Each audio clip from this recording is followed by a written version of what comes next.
Given that at the signing of the GCC agreement, it called for elections within 3 months' time, it was a very short amount of time for the international community and UNDP to prepare for that. Within 1 month of the signing of the GCC implementation agreement, UNDP had formulated a project document for this support to the Election Commission, and within 5 weeks' time garnered the international support and funding to support the Commission in its efforts to implement the initial early presidential elections that were called for in February of 2012. I think with the support of UNDP, the wider international community, donors, political stakeholders of Yemen, civil society of Yemen, and ultimately the Yemeni people, it showed the resilience and the desire to move from a very tumultuous year in 2011 to an acceptance and agreement of the GCC agreement to go forward.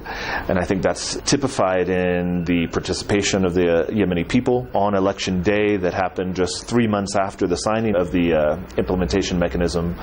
A wide array of public support and participation in the process, of youth, of women, families going together to take part in this historic event, I think really gave that mandate to the political process to begin and the transitional period to begin.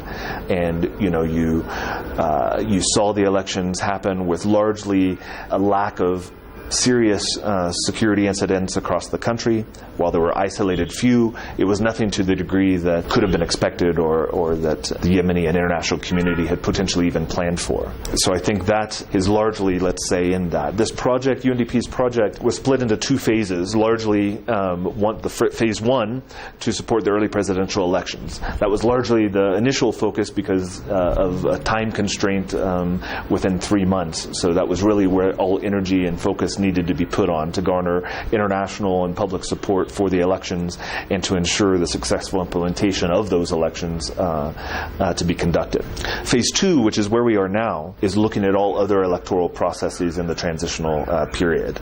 Those include the critical priority of voter registration, to update the voter registry to ensure it reflects the voting populace of Yemen, and that is a voter registry that is credible and accepted by all political civil society as well as the Yemeni people, to support the successful conduct of a future constitutional referendum. 3, to support post-referendum elections. Depending on any amendments and within a new constitution, those elections will then reflect the governance reality of a future Yemen.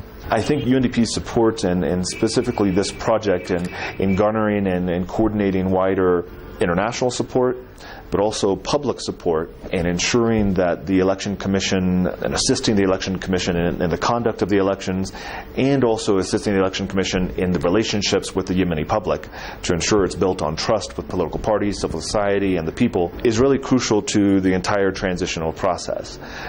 Within the transitional agreement, really every benchmark largely is tied to some level of an electoral event. And ultimately, success of the elections will largely also determine the success of the entire transition.